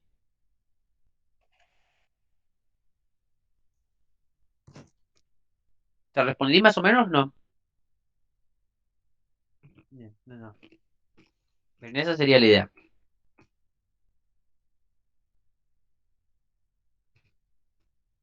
Bien. Si nosotros graficáramos en el diagrama PV, tenemos que graficar los dos gases. ¿Sí? Vamos a graficar en rojo el gas B, y en, no sé, en azul el gas o celeste el gas A. ¿Sí? Nosotros sabemos que el gas B sufre, ¿qué sufre? Una compresión adiabática, ¿no? ¿Recuerdan cuál es el gas B y cuál es el gas A? El gas B está sufriendo una compresión adiabática, ¿sí? Hasta que su volumen sea su volumen final, ¿sí? Hasta el volumen final que era un cuarto de L por S. ¿Sí? Hasta este punto sufre una transformación que es una compresión adiabática. Es una compresión adiabática. ¿Sí? Y el gas B, por el contrario, está aumentando su volumen.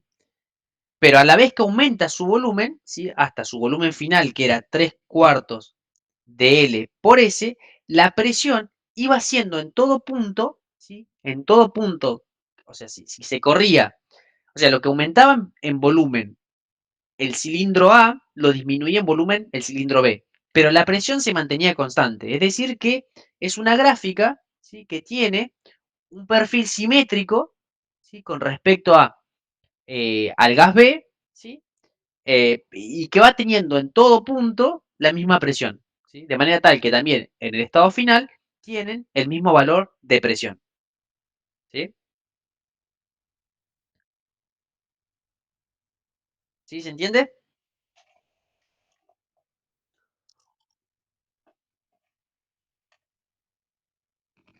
Sí, profe, se entiende. Bien, genial. ¿Qué más nos pide? Nos pide el calor agregado al gas A y la variación de su energía interna. Bueno, ¿cómo calculamos el calor agregado al gas A y su variación de energía interna?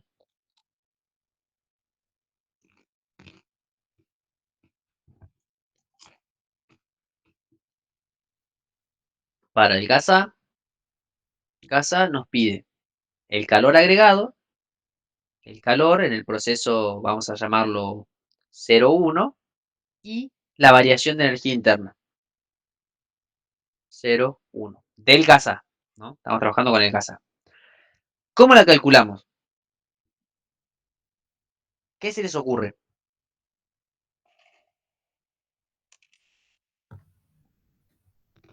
No sé porque no sabemos bien de qué manera, en qué proceso, sí. Bien, ¿conocemos el proceso? Del gas A creo que no. Del gas B sabemos que es adiabático. Perfecto. Del gas B no del gas A no conocemos cuál es la ley de proceso. Pero ¿hay algo de esto que con los datos que tenemos podamos calcular? El Del trabajo me gas parece, profe, que se puede saber, Bien, porque el módulo es el mismo, el trabajo de A y de B. Porque lo que uno se comprime, el otro se expande. Bien, a ver. Me parece que tenés razón, Jen. O sea, el trabajo que hace A para comprimir a B es el mismo trabajo opuesto que recibe B cuando se Bien, lo comprime. perfecto. Tenés Entonces razón. el módulo son iguales. El Y módulo es ahí se igual. puede conocer el de B, me parece. Bien. Se podría conocer el de B, que es el módulo igual que el de A, si nada más que, como bien decís, es módulo, porque uno recibe y el otro hace trabajo, digamos, ¿no? Pero bueno, fíjense que más fácil, lo primero que podemos calcular, o sea, el trabajo lo vamos a calcular, y está bien lo que decís, lo podemos calcular. Y lo vamos a calcular como vos bien está diciendo. Pero además, de acá podemos, como conocemos el estado inicial y final del gas A, ¿sí? Porque lo calculamos en el punto anterior, conocemos volumen final, presión final y temperatura final, podemos conocer la variación de energía interna del gas A. ¿Cómo? Porque sabemos que la variación de energía interna es una función de estado, ¿sí? Para el gas A y para cualquier gas ideal es una función de estado que depende únicamente de la temperatura. Lo podemos calcular como el producto de el número de moles por el calor específico volumen constante por temperatura, en este caso 1 o final, ¿sí? Y yo lo llamé, o sea, sería temperatura final de A menos temperatura inicial de A. Temperatura final de A menos temperatura inicial, ¿sí? ¿Se ve eso? Que se lo podemos calcular fácilmente, ¿sí? Claro. Perfecto. Y como también podemos calcular el trabajo de BA y podríamos despejar el calor o no. Exactamente, esa va a ser la estrategia. Vamos a determinar el trabajo, ¿sí? Que el trabajo podemos hacer, como bien dicen ustedes, diciendo que el trabajo, em, o sea, podemos decir que el trabajo de A, del proceso, trabajo de A en el proceso 0,1 es igual al trabajo de B en el proceso 0,1 en módulo. O sea, los módulos de los trabajos son iguales.